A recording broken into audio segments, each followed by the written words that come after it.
As far as sitcoms are concerned, Friends will always remain an all-time fan favorite and one of the most iconic TV shows of all time.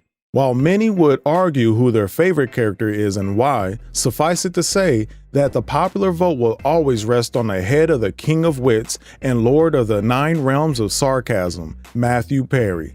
Without the almost accidental starring of Perry as Chandler Bing, Friends would be different in more ways than one. Talking about accidents, it's quite interesting how 2 accidents changed Perry's life. But did you know that Matthew Perry once got into a brawl with the Canadian Prime Minister Justin Trudeau? Yeah, you heard that right. Away from Chandler's ever-growing and relatable persona on set, it seems there's definitely more than meets the eye. And today, we'll show you how one singular incident, or accident if you like, can alter one's life forever. Here, it's the good, the bad, and the ugly. Welcome back to the channel, guys. In today's video, we take you into a shocking revelation from Matthew Perry, which co-star confronted him about his drinking, and some more stunning revelations from his time on Friends. Matthew Perry was born in Massachusetts on the 19th of August 1969 to an American father, John Perry, who was an American actor and model, and a Canadian mother who served as press secretary to the former Canadian Prime Minister Pierre Trudeau.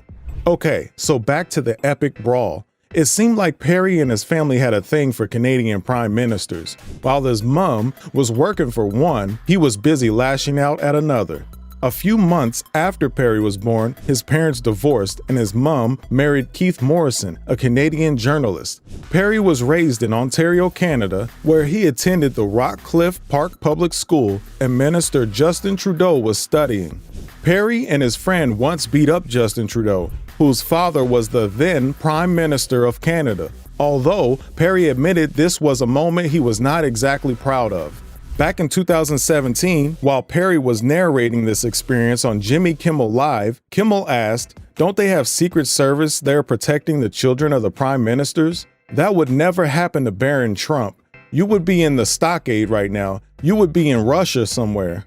What do you think? Do you think that could really happen? High school kids beating up the son of a sitting head of state in the country? Let us know your comments. On 2017 April Fool's Day, the Canadian Prime Minister jokingly asked for a rematch, but Perry gracefully declined, giving his reasons that Prime Minister Trudeau had an army at his disposal.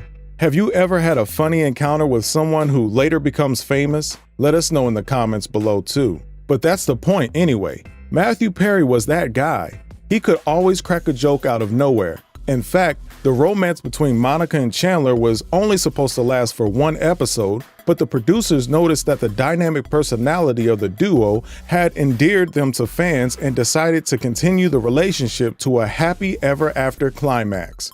Before Friends, he starred as Chaz Russell in Second Chance. Later revamped to Boys Will Be Boys, he also earned 2 Emmy nominations for his role in the political drama series The West Wing. Matthew was quite funny in real life. He was the only cast allowed to sit with the writers and occasionally add jokes, suggestions, and lines to the scripts to spice things up. Starring in a sitcom like Friends, Perry was obviously getting all the fame and everything that comes with it. But it seemed like his struggles were hidden behind the smile. In 1997, Perry suffered an accident that would eventually change his mental and physical health significantly. He was intoxicated while on a jet ski, leading to a crash. After the crash, the doctor recommended Vicodin for pain relief.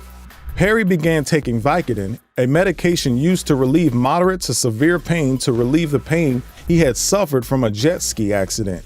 Unfortunately, Perry quickly became addicted to Vicodin and began drinking heavily, consuming about 55 Vicodin a day.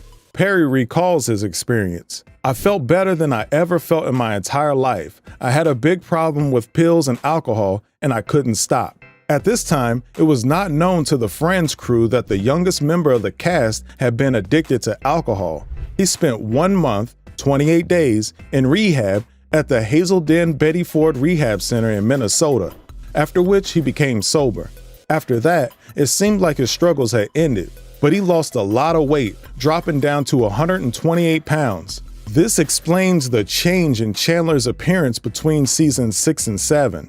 3 years later, 31-year-old Perry was hospitalized for pancreatitis. This time, the doctors confirmed the inflammation of his pancreas was due to the alcohol abuse, after which he began detoxing. Detoxing was one side of the coin. Perry needed support. While filming the 2001 rom-com Serving Sarah and Elizabeth Hurley, Perry decided to take a break. In his own words, "Everything was clear for one split second. I realized I've got to save myself. I got on the phone and called the people who were willing to help me."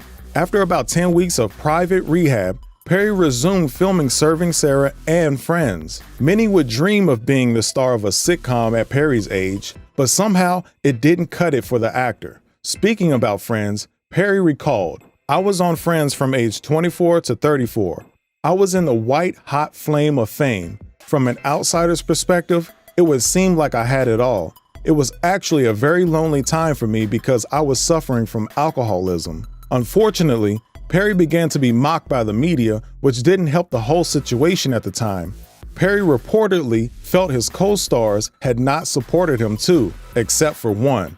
While these are speculations, the actual facts from Perry's side of things will be unraveled in his upcoming book later this year, Friends, Lovers, and the Big Terrible Thing. While the speculations may be true, Perry and Matt LeBlanc reportedly clashed over LeBlanc's decision to continue his Friends character in the spin-off series Joey, but one thing we do know for sure is that Jennifer Aniston reached out to Perry. "We know you're drinking." In an interview with ABC News, Perry revealed that Jennifer Aniston was the only one who reached out to him when he began drinking excessively. He had also been taking opioids like methadone and Xanax. According to Aniston, until now, she never truly understood what Perry was going through at that moment. But Perry remains grateful his co-star reached out to him. Imagine how scary a moment that was. She was the one that reached out the most. I'm really grateful for that. Apparently, Perry was already struggling before he landed the role of Chandler Bing at 24. Perry had already been hired for another show, LAX 2194, where he would have played the role of a baggage handler. Unfortunately, the show was canceled, and Perry must have been devastated to find out. But that turned out to be a blessing in disguise and one of the most significant moments of his career. Perry showed extreme professionalism during his addiction phase and his road to recovery. He never filmed while drunk or high, but admitted to being on set with terrible hangovers. By 2013, Perry had been able to overcome his struggles and decided to offer help to others. He opened a sober living home for men in Malibu, the Perry House. In May 2013, Perry was honored by the White House Office of National Drug Policy with a Champion of Recovery Award for a sober living home in his Malibu mansion. In 2018, Perry was hospitalized when he suffered a gastrointestinal perforation from opioid overuse. The doctors had told Perry's family that he basically had a 2% chance to live. Thankfully, after 2 weeks in a coma and nearly half a year in hospitalization, he survived. We are indeed lucky to still have Perry around. It's really nice to find out that Jennifer Aniston was sensitive enough to reach out to Perry. We all need these forms of moral and emotional support. It's even nicer to know that Perry survived all these years from several health complications from alcohol and substance abuse. The king of wits lives on. By the way, if Chandler was not your favorite Friends character, who was? Let us know in the comments. Also, don't forget to subscribe to our channel and turn on post notifications. See ya. I can't seem to say goodbye.